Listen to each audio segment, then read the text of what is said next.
So the in-game shop in Diablo 4 has been a huge mystery, and how much revenue is making. And Riker actually made a video. You won't believe this, Diablo 4 microtransaction revenue numbers. I'm gonna link that below as well.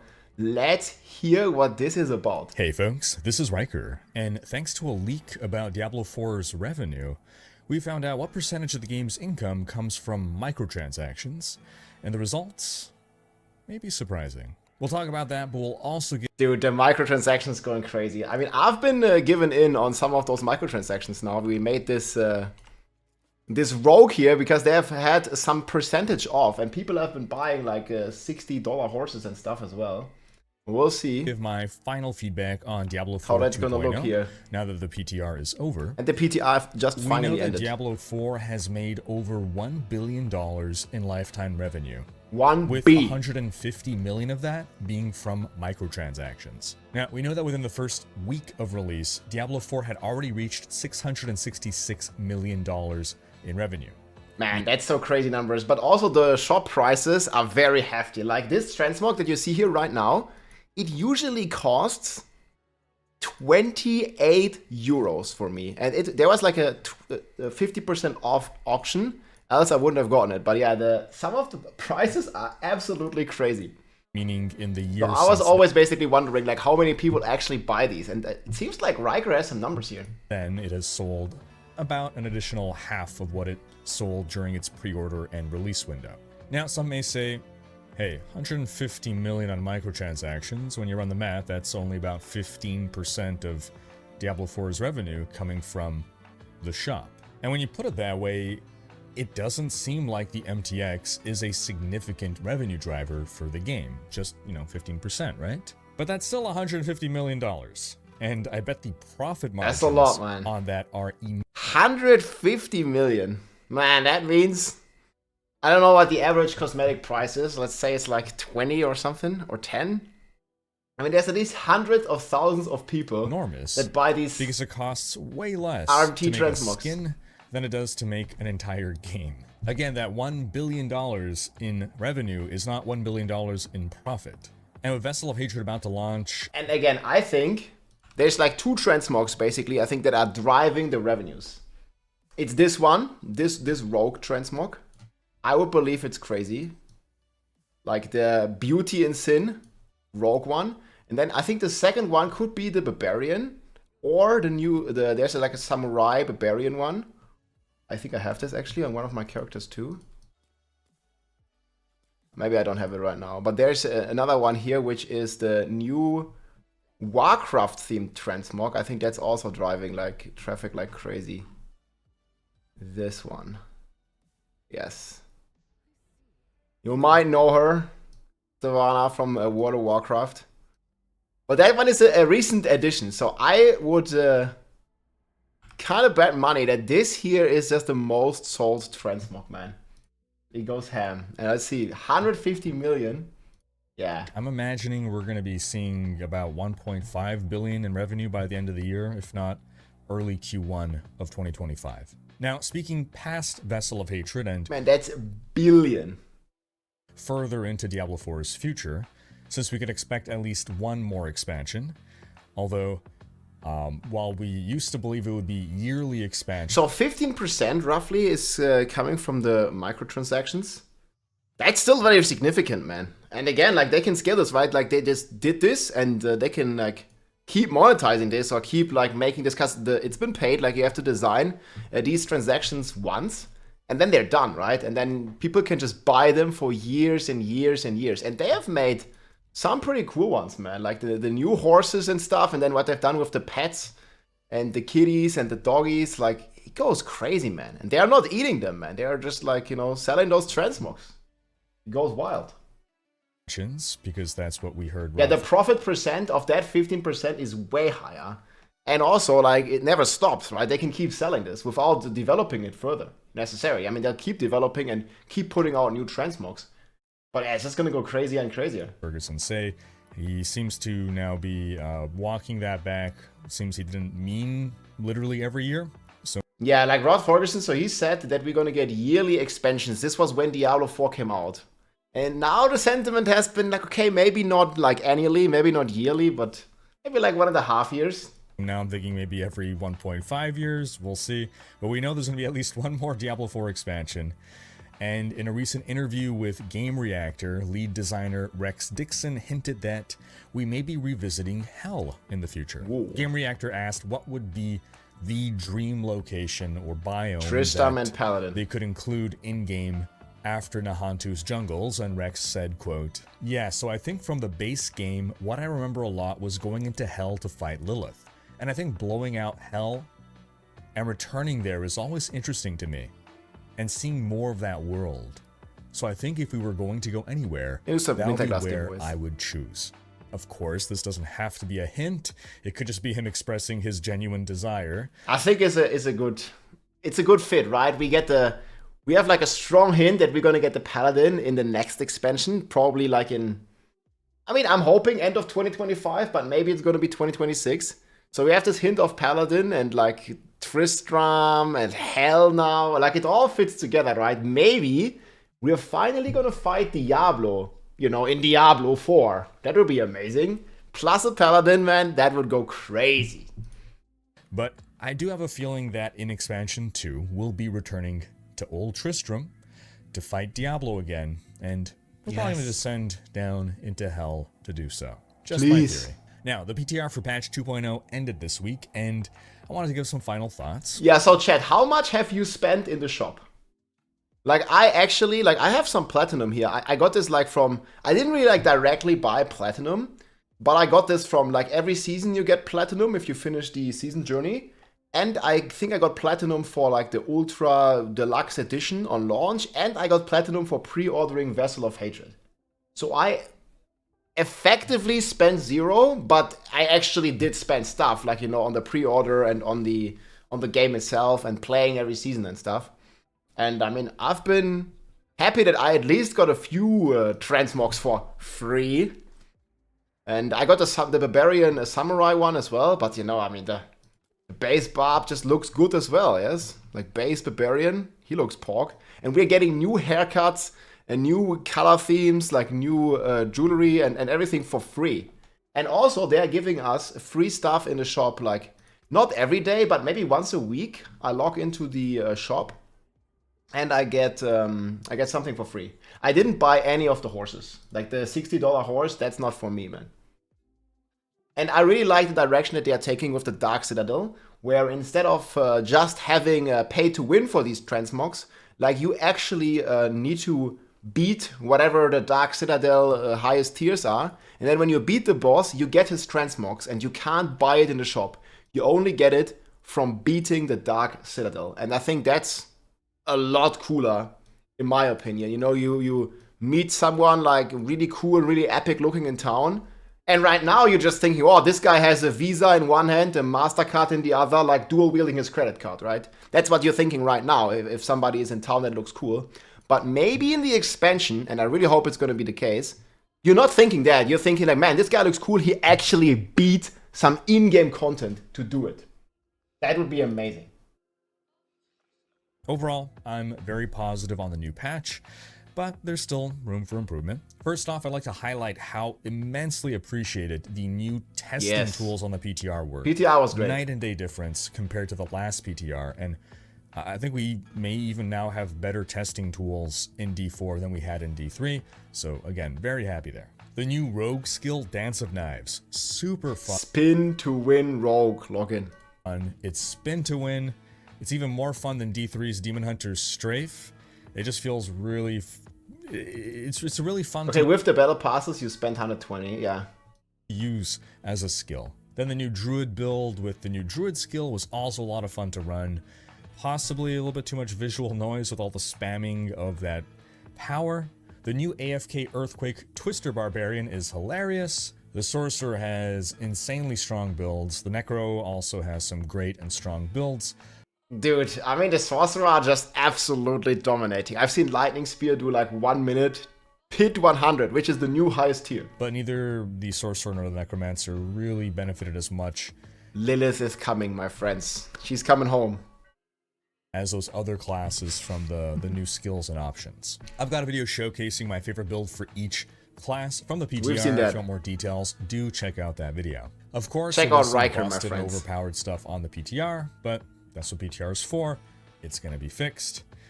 Rob, for instance, found a way to deal so much damage Who's this Rob guy? so quickly that the game literally gave up and started showing an infinity symbol as a damage number. That is not a joke. This is literally... No, this actually happened. Guys, it's called... it's called Barbillions of Damage. Wait, at least he didn't say some German guy.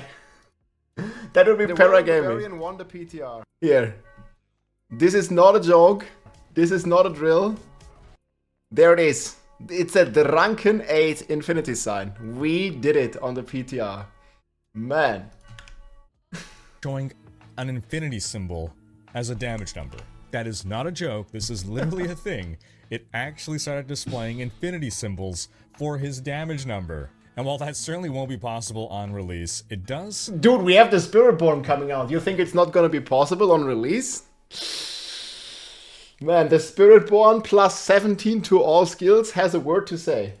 Call into question the stat squish and its effectiveness. Currently, it just feels like the stat squish is really just for pre-endgame characters, and then the numbers start going crazy again in the endgame. Again, leveling 1 to 60 I got a lot of power creep with the rules. Using strongholds as a powerful leveling tool felt great.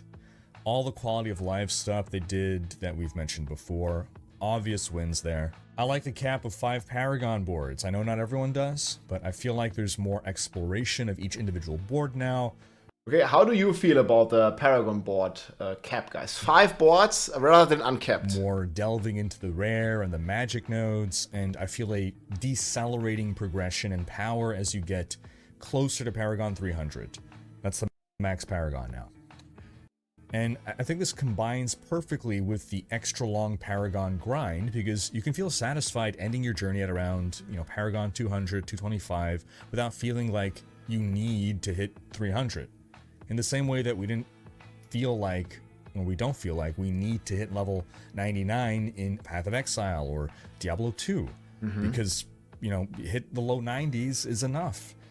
You're just going to squeeze out a little bit more power with a few more levels, and you don't really need it. And that extra long Paragon grind gives us something extra for the grinders to do. Keeps the game developing, if they want to chase after it. Now, Ancestral drop rate.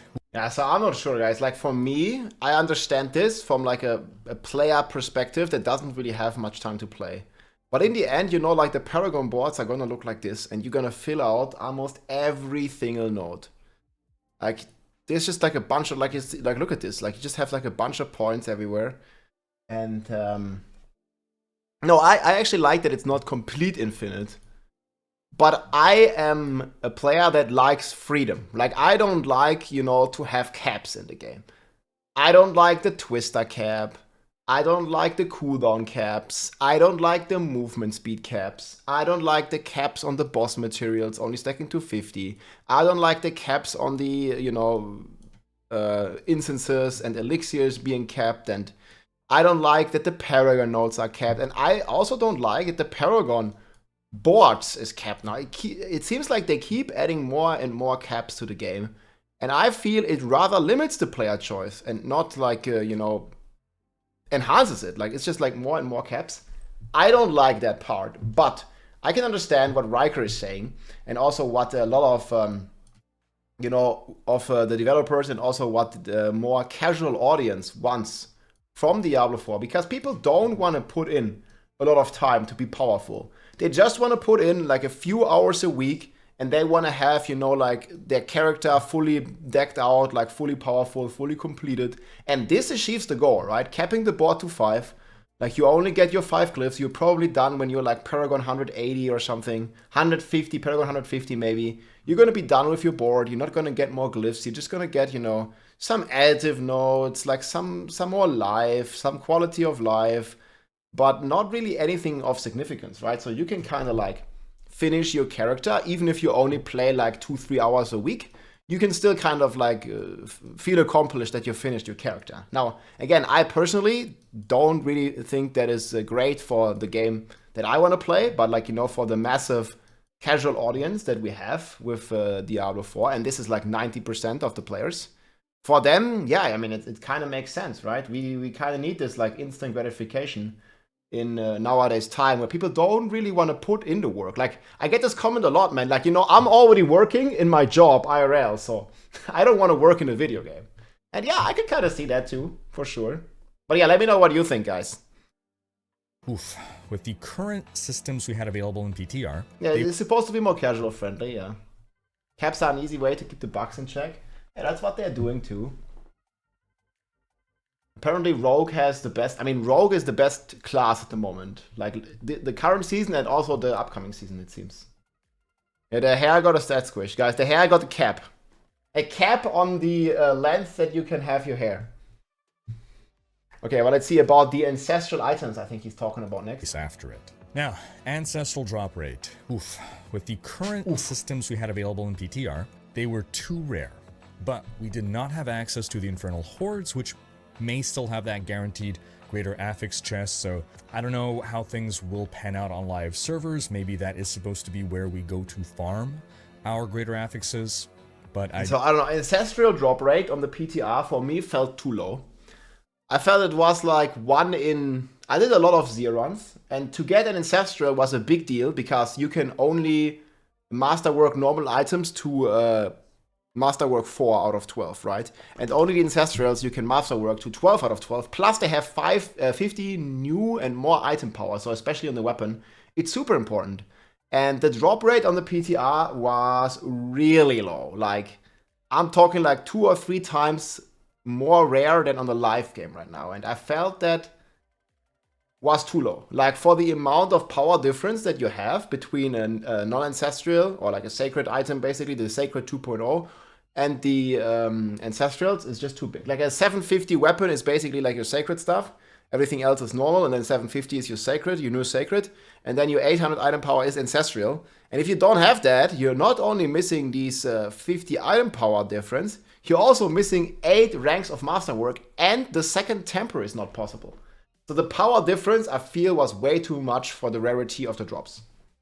And this is like kind of going in the opposite direction. Like, you know, for a casual player, that's horrible. I do have some concerns there. Currently, Ancestrals are the only items that have greater affixes. They're the only items that can have 2 tempers, and they're also the only items that can be masterworked up to rank 12. The best non-ancestral items have lower item power, no greater affixes, only 1 temper, and can only be masterworked up to rank 4. That means the gulf in power between ancestral and non-ancestral is huge. On current live server, I can be content with a non-greater affix item. If I get a really good roll on an amulet, right? Get the right Definitely passives. agree. In 2.0, I don't think you can afford to stick with any non-ancestral when you're pushing a late endgame build. And perhaps worst of all is, with this, tempering and bricking is going to feel worse than ever.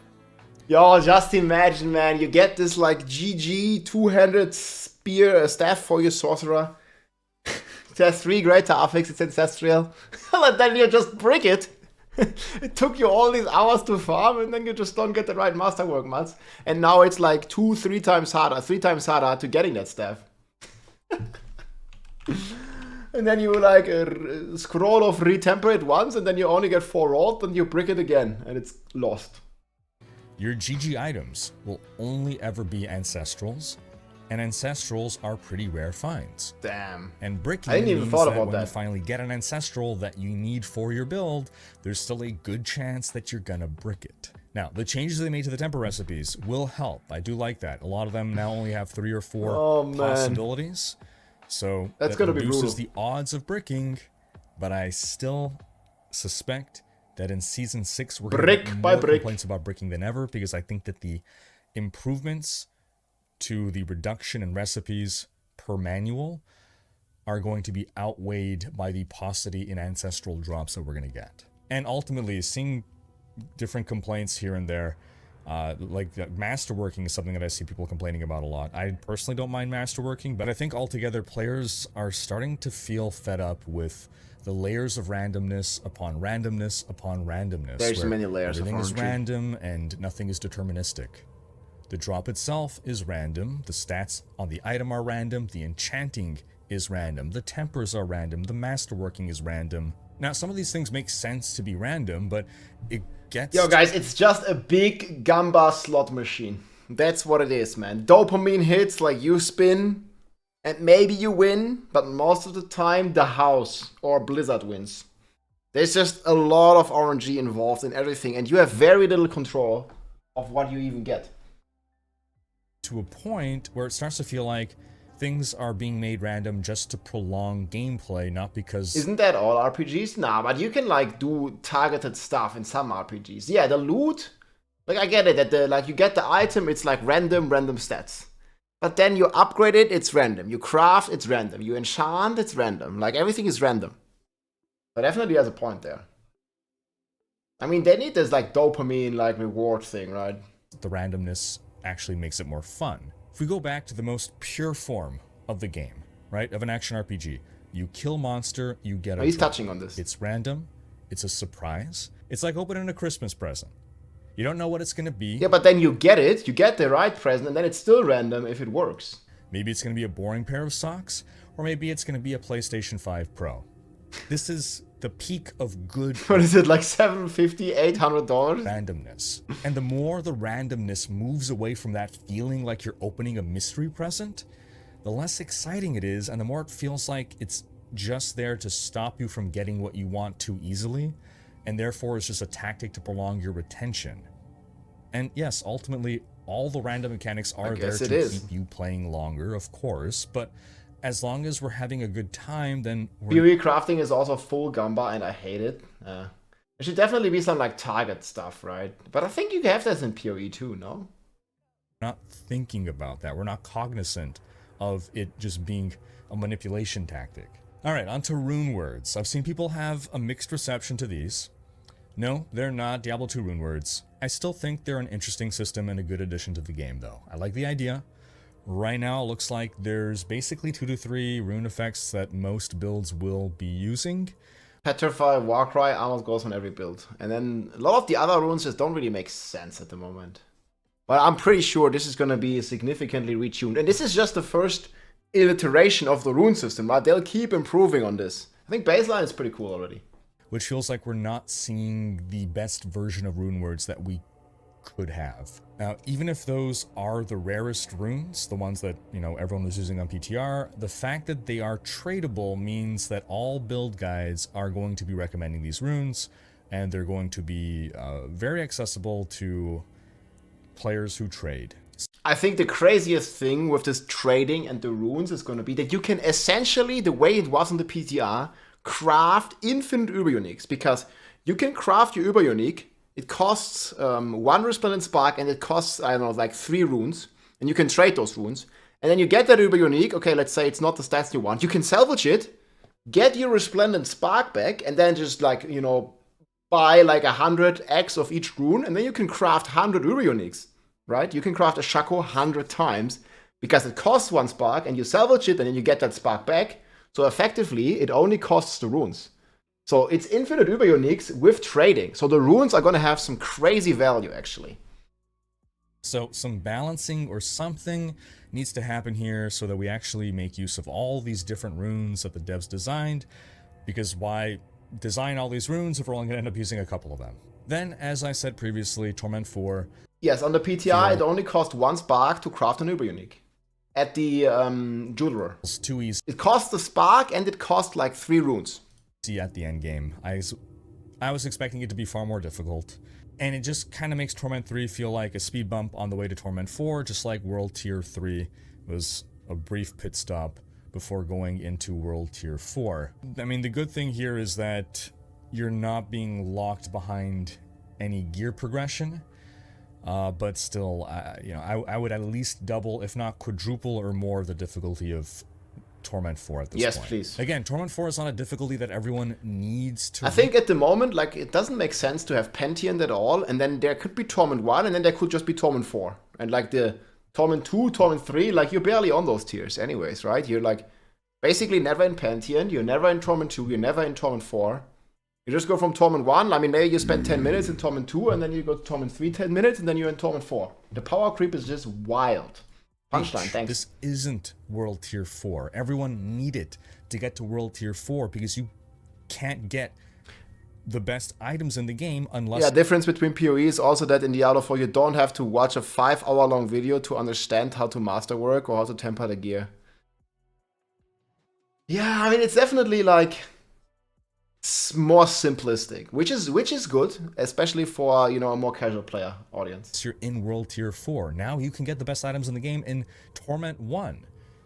The whole point of this difficulty rework, at least seemed to me, to be to let people play on whatever difficulty they wanted it's to not tackle, the case. whatever they felt comfortable with, whatever they enjoyed, while still allowing everyone to get all the same gear, just at a different pace. And right now, there's just no difficulty level for people who want a real challenging game. On a similar note, Penitent difficulty, being locked behind level 50, means 100% that agree. early game also doesn't have any really difficult mode. Now, I understand, you know, in an ARPG, no guide is going to recommend playing on a difficult mode where you're inefficient, right? ARPGs are games of efficiency when you boil down to them. How do you play an ARPG well? It's by being efficient, by leveling faster than anyone, and that always comes down to... No, I mean, literally it's about having fun, right? I mean, I like this kind of stuff. Like, I'm always one that, like, wants to, like, you know, don't waste my time. I want to do stuff, like, efficiently, and I want to teach you guys how to be efficient and how to do, you know, stuff very effectively.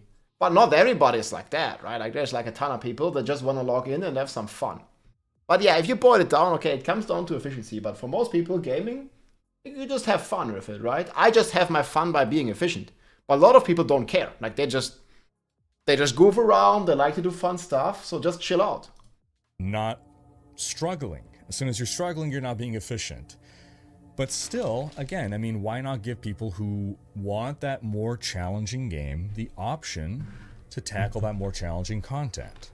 Yeah, also, cool. people were already on PTR beating pit level 100, which is now the highest pit level in the game. And not only beat it, literally completely speed farm it. I have this, I think this was the fastest video that I was able to find. Look at this one here, just for just a second. Like, look how this Sorg this is the hardest content in the game. Like, and he just basically is one-shotting and speed farming it completely. This is the Lightning Spear Sorcerer. Currently, it's not even the strongest build in the game. The strongest build was the bugged Barbarian. But this build's still faster than the bugged Barbarian, and it doesn't have a bug. It's just extremely powerful, and this is the hardest content that Diablo 4 had to offer in Season 6. We'll see where the Dark Citadel and stuff will land, but yeah, you know. Builds were not only beating Pit 100, they were destroying it completely, like complete destruction. And this is with no bugs, no Air of Perdition bugs. This is just Shaco, Perma Teleport, Lightning Spear, Crazy Sorcerer. And yeah, he just beats the pit here in, like, I think it's 1 minute 20 or so. So yeah, completely wild. And yeah, definitely a problem if that's the hardest content. And on live server, it's pit level 200, but pit level 100 on the PTR was much more challenging than a pit level 100 on live. I don't know if it's supposed to be equivalent to a 200, but again, regardless, people were already completing pit level 100 on PTR. On live, no one has done a pit 200. So I think we should just go back to having a pit level 200 as the max level. I agree with that. Because we got to consider that power creep will be a thing. In a year from now, we're all going to be stronger than we are today. It's just natural as you add more systems to the game. Slowly, hopefully slowly, we're all going to become stronger. And if we're already today tackling the hardest stuff in the game with relative ease, then we're just delaying adding more and more difficulty levels. Yep. Torment 5, Torment 6, Torment 7, and we're back to Diablo 3. We go Greater Rift 150, we go Pit 150. All right, back to some good stuff though. They've simplified masterworking materials. There's just one material now. Great quality of life change. We don't have to constantly go and. But it's also very expensive to masterwork now. Convert material. I think you're getting way less. Now we haven't seen how many Optoxide and stuff you're getting in the higher tiers, but you can see here. I think Wowhead has a list. Yeah, here. So on the final tier, you need 2,200 Optoxide now for just a rank 11 to rank 12 upgrade. And I think you were not getting that many Optoxide in the Nightmare Dungeons. It doesn't drop in the pits, it drops in the Nightmare Dungeons now. And again, we don't know the numbers for the Hordes, because for some reason they were missing on the PTR. So we are not quite sure, but it seems the cost is very high. And at the current rate of Nightmare Dungeons, I did some testing, you can only masterwork like 3 items every hour if you're farming like very efficiently. And that is a significant downgrade to how it is on a live server right now. And we'll see what Hordes is going to do to that. But masterworking becomes basically a lot more expensive in comparison to how much you can farm per hour. Again, we'll see what the Hordes are going to be, but this is for Nightmare Dungeons. They'll convert material. They've also removed Tortured Gifts of Living Steel. I think you get like 300 mats in a Nightmare Dungeon or so, depending. And you need 2,000, so yeah, you need to do like 10 dungeons or so. I think you get more, actually. It was like for the completion. Get a couple hundred. And instead now we just get living steel from the mystery chests as well. Nice change. I have footage somewhere. They've added the ladder bosses as whisper objectives, which is a nice change as well.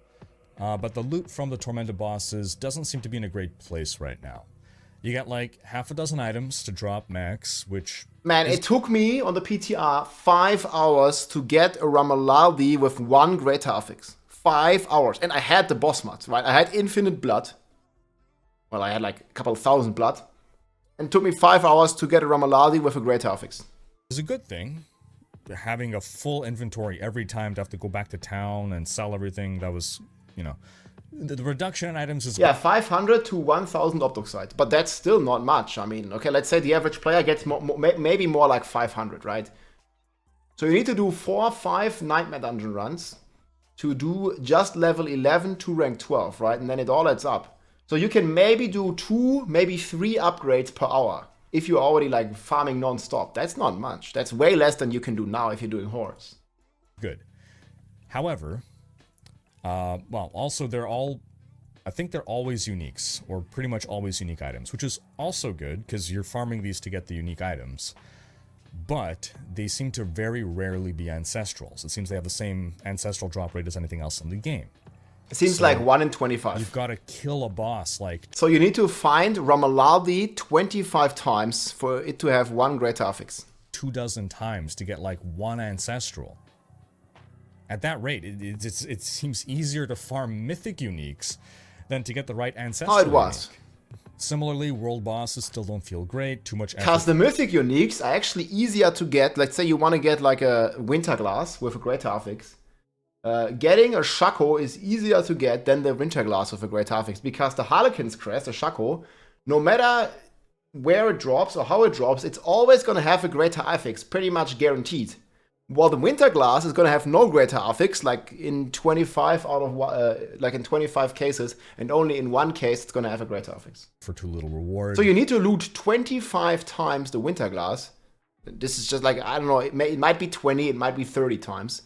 25 times is my guess from my experience, to get 1 greater affix winter glass, and then it might just be a 0.1, right? So yeah, it's easier to get a Shaco at this point. Blues and yellows are still dropping in Torment 4, even though we're never going to use a blue or a yellow in Torment 4. Can we just have an option that allows our pet to auto-salvage blues and yellows when we... I don't know, man. Like, you're on World Tier 4, and it just drops a blue item. Like, you're doing Pit 100, and you get a yellow item as a reward. Like, why? We tick a little box, right? We don't keep it when we're level 1. That's like a loot filter, please. But then as soon as we hit Torment difficulty, we tick that box, and it's just going to auto-salvage. This way, we're not removing them from the game. Whenever they introduce some use for blues and yellows in the future, they're still there, and you just can decide whether you want to be a player that doesn't want to have to bother with whatever complex crafting those blues and yellows are utilized for, or, yeah, give it to me. Let me... Going back to D2I, D4 is way too easy. Drop rates are way too trivial. Doesn't feel rewarding at the moment. Yeah, I mean, you get many items, but now like the quality of the items is so bad. You get like a lot of quantity, and they already reduced the quantity, but it's still a lot. Like there's still a lot of numbers of items drop, and the ones that are useful are very, very rare, because now it's only Ancestral or Riot. You see those drops. Pits being a place where you level up glyphs is a great change. Maybe the role of Infernal Hordes can be the catch-all activity where you can get anything. Maybe even glyph XP, just at a reduced efficiency. So for people who are feeling burned out on pit runs, you can get some glyph XP, elsewhere. Or if they just want to, shake it up a bit after an hour of doing pits. Just in general, I feel having at least 2 options to farm any specific reward feels like a good idea to not make people feel forced to do one thing in a game that has so many different activities. But those are my thoughts, folks. I turn the question to you. What are you feeling about Diablo 4 Patch 2.0? What do you think, boys?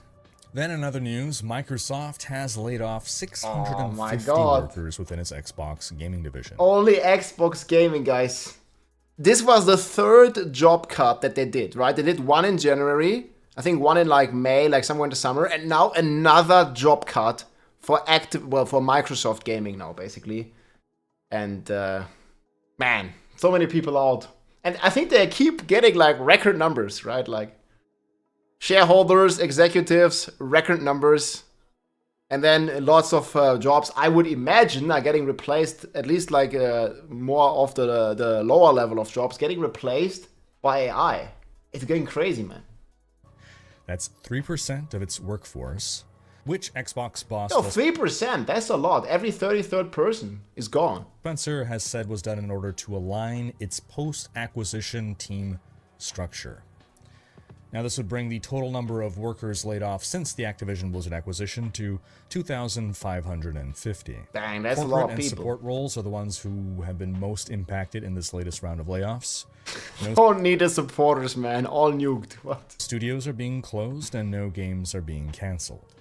The Communication Workers of America, the biggest communications and media labor union in the US, has called this move extremely disappointing, given how big and profitable Microsoft is. But that's not the only bad news of the week.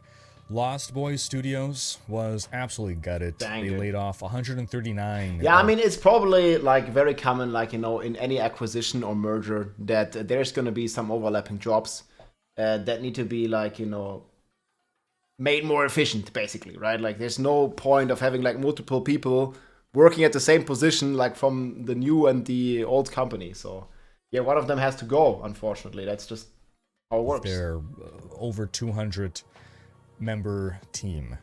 Lost Boys is a studio that provides QA and art support to happens other devs. All the time. They've worked on Diablo 4, Tiny Tina's Wonderlands, PUBG, and more. And despite losing the majority of its workforce, ongoing projects are said to be unaffected. I wonder how many, people from the original Diablo 4 launch team are still at Blizzard. I mean, the game just launched last year, right? But I think there's like a lot of people that aren't there anymore. There's also some speculation, since we haven't seen a Joey Shelley in quite some time, right? When was the last time we've seen a Joe Shelley? Like, there was a long time ago. I mean, it's just rumors, right? But who knows? Like, there's definitely been a lot of shift in people, and well, I mean, it looks like the game is definitely heading in a good direction. But yeah, this is the video here from Riker, my friends. I'm gonna link this below. Yeah, it's not just Microsoft, of course. Like, there's so many companies, especially tech companies, that are cutting jobs, and yeah, it's going crazy. We have a separate video of going over all these undocumented changes. But yeah, let me know what you think, guys, about this entire thing, man. Like, dude, the shop thing definitely surprised me. I think it's less than people would have expected. But since it's so profitable with these shop items, and since they're so expensive, I mean, look at this one. This one is basically the equivalent of 28 euros. Just for this transmog. And yeah, it's just like such a repeatable thing, right? Like, you do this once. I don't know how much it costs to design this, but I hardly think it's a lot in comparison to how much sales it gets over lifetime. Like, the profits margin here are insane. Record numbers every year. But still, yeah, a lot of people are getting let go. Here's what it is. Well, hope you enjoyed the video, my friends. GG, check out Riker. Bye-bye. If you like this video, make sure to subscribe, leave a like or a comment. I'm also live on Twitch almost every day, so come and say hi.